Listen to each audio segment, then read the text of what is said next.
Honorable Senator James Rohi, Minister of Home Affairs.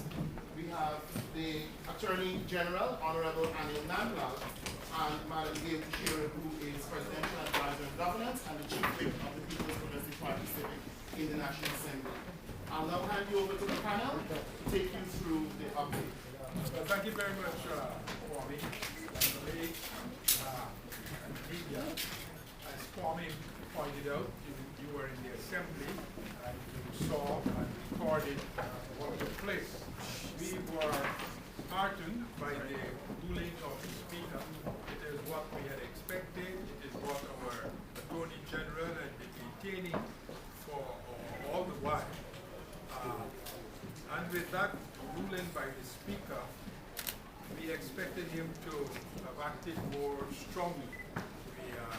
I am dismayed at the step that he took eventually.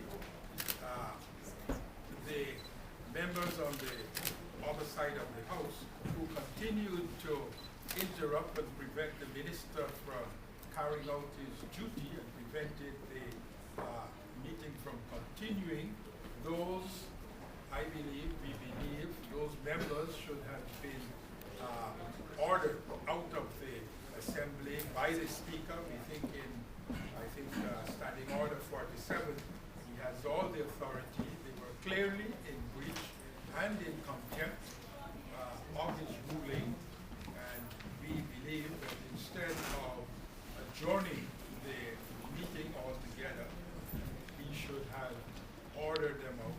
They should have been ordered out from the assembly so that we could have continued with the business of the government and the country. I think there are other members here, Attorney General,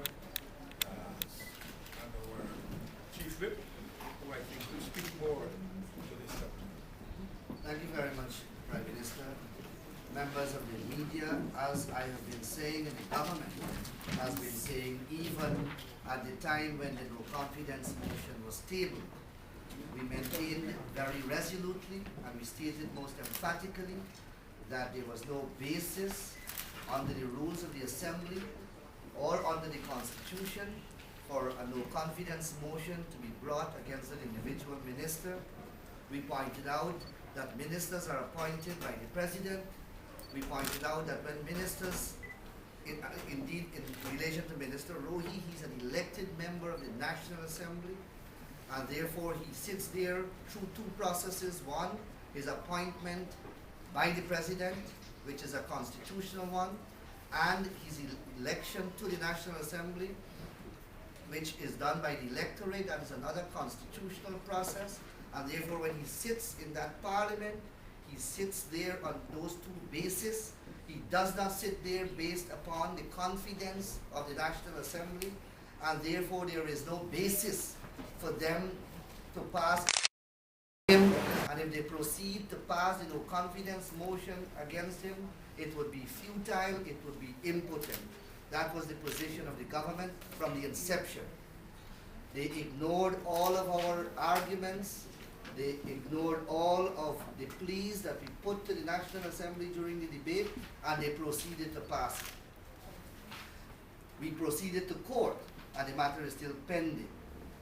The Speaker decided to seek an opinion outside of the government's position, and he sought and solicited the services of two lawyers. One of them he mentioned being Senior Counsel Mr. Rex McKay, and both of those opinions, both of them emphatically agreed with the position which the government took from the inception.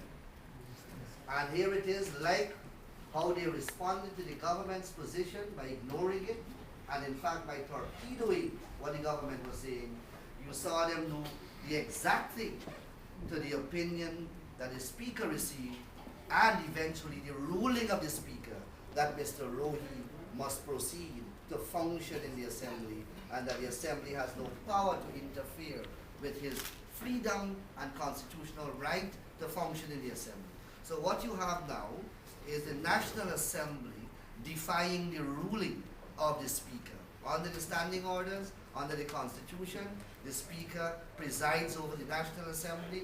The Speaker is exclusively entitled to maintain order in the National Assembly. If the Speaker makes a ruling, his ruling is conclusive and final on the matter in which he has ruled. All of that they have thrown out of the window, and as I have said, they are an unruly horse. This is a parliament that is violating the Constitution. It's a National Assembly that is violating all norms and all democratic traditions, and we are going down the path of anarchy. And the National Assembly of the country is taking us there. The opposition